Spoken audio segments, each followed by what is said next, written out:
नमस्कार दोस्तों, जय हिंद। क्या हाल चाल है। महासीरीज में आपका स्वागत है। और यह जो टॉपिक है वो पुष्यभूति वंश, इसी को वर्धन वंश भी कहते हैं। चलिए हम आते हैं, ठीक है।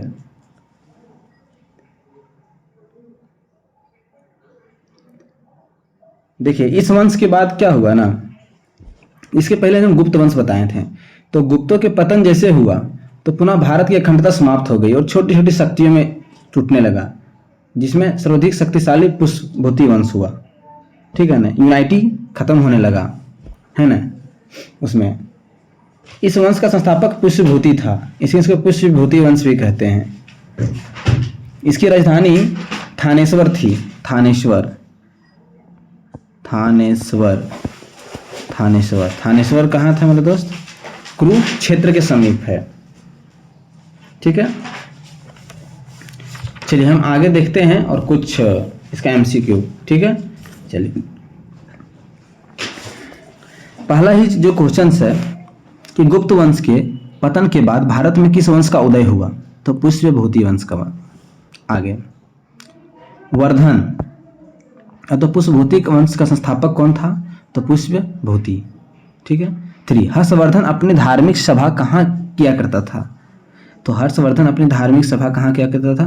प्रयाग में। हर्षवर्धन का दूसरा नाम क्या था? तो हर्षवर्धन का दूसरा नाम शिलादित्य था। हर्षवर्धन की प्रथम राजधानी थी, तो इसकी प्रथम राजधानी कहाँ थी? थानेश्वर।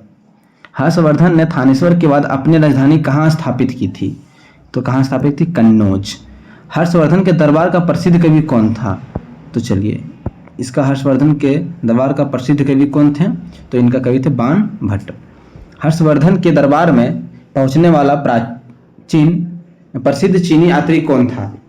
तो इसका आंसर क्या होगा मेरे दोस्त? हैन सांग। हर्षवर्धन के समकालीन बाण भट्ट ने निम्नलिखित में से कौन सी पुस्तक लिखी थी? तो 9 का होगा आंसर मेरे दोस्त, सी, कादम्बरी। हर्षवर्धन की प्रसिद्ध रचना है, तो इसकी प्रसिद्ध रचना क्या है? रत्नावली। भारत का अंतिम हिंदू सम्राट कौन रहा?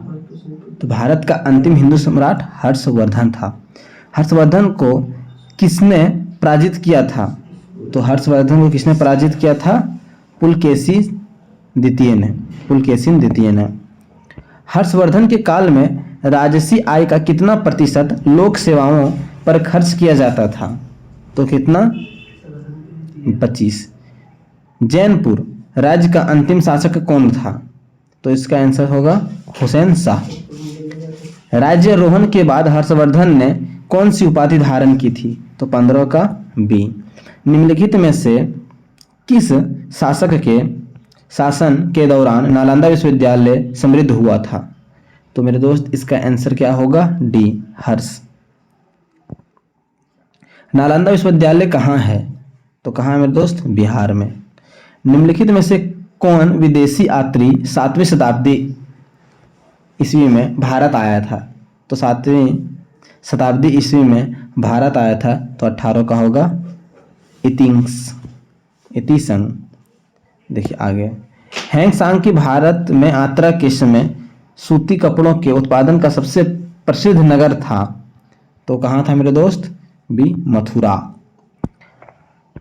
सम्राट हर्षवर्धन ने दो महान धार्मिक सम्मेलन का आयोजन किया था, तो इसका आंसर होगा कन्नौज तथा प्रयाग में। कन्नौज तथा प्रयाग में। चीनी यात्री हैंगसांग ने किस विश्वविद्यालय में अध्ययन किया था? तो नालंदा विश्वविद्यालय। चलिए, इसी के साथ इस वीडियो का करते हैं अंत। और नेक्स्ट जो हम एमसीक्यू लाएंगे दोस्त, वो लाएंगे दक्षिण भारत के जो प्रमुख राजवंश है, जैसे पल्लव वंश, राष्ट्रकूट वंश, ऐसे चालुक्य वंश, चोल वंश, ठीक है ना। तो ऐसे करके हम कुछ कुछ लाएंगे। और जैसे यादव वंश, होयसल वंश, जो भी वंश रहा उसका सारा एमसीक्यू हम एक में लाएंगे। और तब तक के लिए हमसे जुड़े रहिए। जय हिंद, जय भारत।